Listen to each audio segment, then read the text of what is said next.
You're wrong. I think it's time for another adult pre-K lesson. What do you think? All right, turn your listening ears on. Zoop, catch a bubble in your mouth. Good job. Okay, here's the thing. Having a preference is something like, I'm looking for a partner who likes kayaking or wakes up early in the morning or loves pizza. But when your preferences exclude an entire group of marginalized people, that's problematic. Okay, that's not nice. That's not a preference.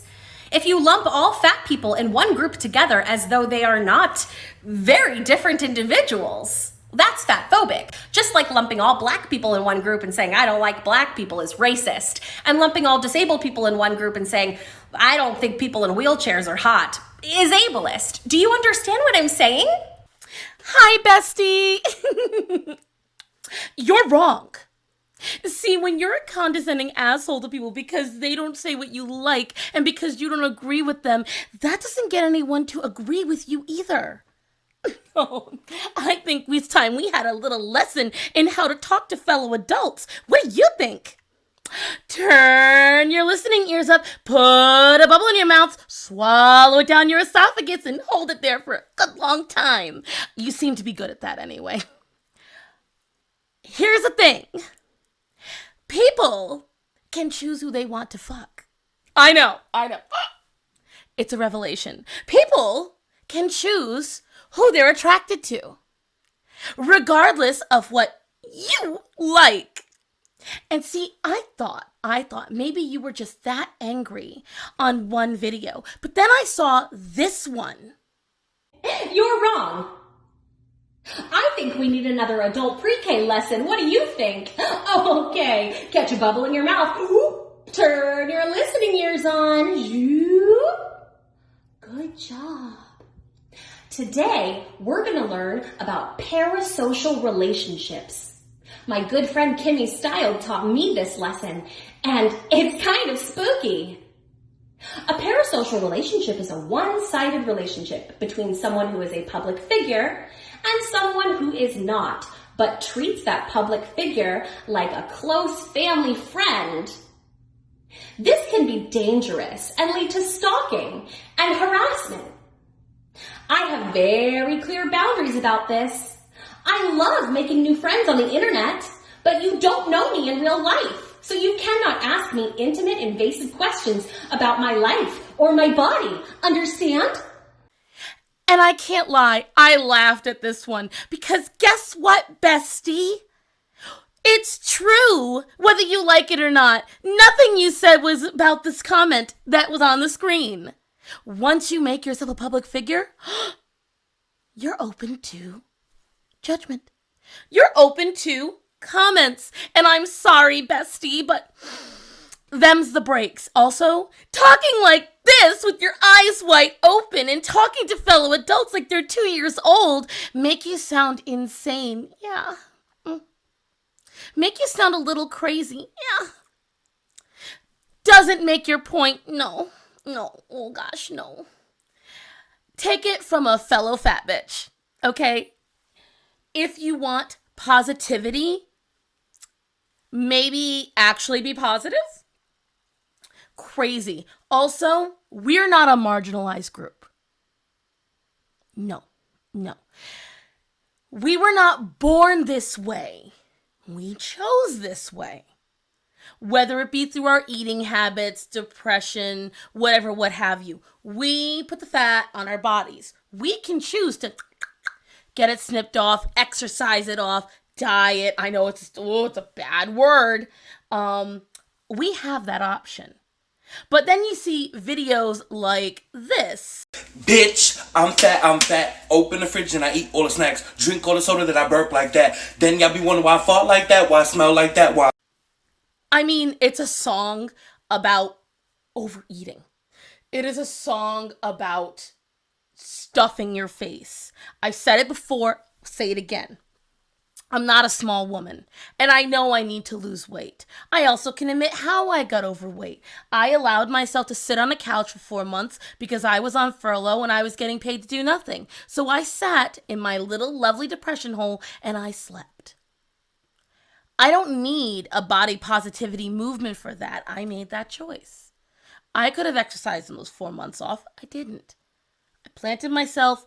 I dived into my phone as much as possible, whether it was on video games or reading, and that was it. But never once did I get mad at the idea that somebody might not want to fuck me, or someone might eliminate me from their dating pool because of how I look. Because guess what, bestie? There's a difference between bias and preference. See, what you're trying to allude to, poorly, I might add, is that preference is usually when someone's like, I just don't prefer those bodies. Bias is when someone says to you, man, I think you're gorgeous. You're just my type. If only you weren't fat. That's bias. Because that means someone just does not want to be with you despite everything making them want you. Because of probably social pressure. And at the end of the day, why do you want them to change their mind? Because that's my thing. I said it before, I'm never going to chase someone that doesn't want me. I'm never going to guilt someone that doesn't want me. What's the point? Why would I ever do that to myself? Why would I degrade myself like that? If I so love myself and I'm so proud of myself, why would I go begging for scraps from people? Why would I go doing that? No. Stop. Whatever you think you're doing, whatever you think you're succeeding in, you're merely enabling weak minds to stay weak. Stop sitting there and saying, oh, healthy at every size. Oh, you're just being fat phobic. Number one, there are people that are afraid of fat people. That's true. That's not them. If a guy doesn't want me dancing on him at the club or whatever, I ain't gonna dance on him. I'm not a desperate hoe. I am not gonna sit there and be mad that he doesn't want to. If a gentleman wants to dance with me, I promise you, it's happened. They'll come up and dance with me. If somebody wants to ask me out, it's happened multiple times. Then they will. But to sit here and whine and complain and make these videos and tell people what they can and cannot say and what they can and cannot prefer. I've seen your Instagram posts saying that the opinions of strangers mean nothing to you. Well, you're a stranger to all these people, yet you want them to accept your opinion as fact. You see what I'm going with here? You see what I'm dropping that you should be picking up? TikTok as a whole, with the body positivity movement, I see it just as super gross and toxic. Super gross and toxic. From how they tell people they have to date you, to how they tell people no matter how much food you shovel into your mouth, no matter what kind of food it is, it's okay. Which, I'm sorry, it's not. That's like literally sitting there saying, oh, well, antifreeze is just as sweet as soda, so you might as well drink that. You have to put the right stuff in your body. That's why all I drink is water. Well, that's not true. I also drink juice and I drink a lot of skim milk because I like skim milk. People judge me for it. I don't care. I'll drink the occasional bad drink. But what I can't stand is you see these people making these videos and telling people it's okay to be unhealthy. Stop. Stop. Healthy is telling someone, make sure if the doctor says you're not good, or if the doctor says you have to lose weight, you do it. Make sure you stay mobile. Make sure you have a proper eating habit. That's healthy. But what you're forgetting, whether it be fat phobia or the body positivity movement, is this wasn't made for us, sweet cheeks. None of you who are my cellulite sisters, my flabby fraternity, none of you are what this was made for. There are people born with limbs missing. They are born with disabilities. How about the women that are born that are shaped differently? You know, some who don't have breasts, some who don't have butts, and who get made fun of and called sticks. That's who it's made for. People who can't help what they were born with. But we, of the fat people, we were not made against our wills. I promise you, whatever we put in our mouths, we put it there very willingly. So we need to stop. We need to stop. And I am hoping that certain people that keep making these absolutely borderline rapey, predatory, cringy videos stop. Because you're teaching people to guilt others into their bed. You're teaching people to guilt others into dating. And that's gross. You know, you want to talk about the medical field and how it's behind on nearly everybody? Okay, you almost got me there. Because I can admit, I've had doctors sit there and tell me, for instance, I have psoriasis, eczema, and I have IBS.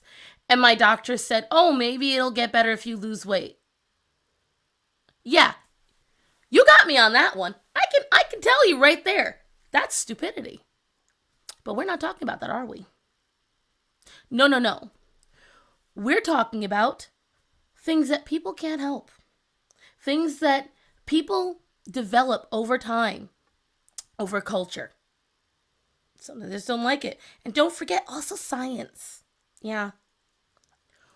We don't look good to most people. You know why? Because science tells them if someone's overweight, they're the slowest in the herd. And that they're not going to do well. I'm sorry. It's the way it is. And if you don't like that the way people look is dictated, I said it before, I will say it again. We are a visual culture. We are a visual species. Most species are visual. I said it, I think, in the last one. That's why you'll find birds, male's colorful, female's not. One, so they get distinct, you can distinct the two. And two, because that's how mating works. And you'll find that there's mating displays and visual displays amongst all of them. Hell, I just heard recently the color of the mane on a lion makes them more or less attractive. There's a lot of things that go into it. So stop sitting there pretending that we as humans don't have the same issues, don't have the same little picadillos, and stop getting mad that you are subject to it. You have two options, sweetheart. All of you out there in the delicate nether space. You have one of two options. You can either still live the way you want and deal with the fact that some people don't want you, or you can change it by changing yourself. Become thinner. If you don't like people looking at you that you're fat, lose weight. Otherwise, basta. Shut the fuck up. Stop complaining. And stop dictating to people that they've got to suddenly find you attractive. It's gross. And it makes the rest of us look bad, besties. Ah! That's all for now, guys. See you in the next one. Also, I want to thank everybody for coming to the video. Please don't forget to like, comment, subscribe. And I want to thank my my patrons. I have currently 3, and I am just tickled to pieces that I've got you guys. I want to thank in the Shooting Star tier, Sherry Molosky. In the Shining Star tier, John Quinn. And in the Glowing Star tier, Emile DeVry. And guys, if you love what I do, if you love what I make, please consider becoming a patron today. You'll get a lot of benefits on there. You're going to get early access to my videos. You're going to get behind the scenes content. You're also going to get access to contests and giveaways and things you're just not going to see on my regular social media. Also, I always like to shout them out. Do not forget, if you like the accessories that you see in my videos, most of them are from No System. I have like my adorable little donut earrings that you guys saw today and my snake ring. They both came from there, and they've got some great shirts. And yeah, that's it for now. If you guys like what I did, again, please like, comment, and subscribe. And don't forget, guys, today to tell the people that you care about that you love them and to be safe. So I love you guys. Be safe. Bye.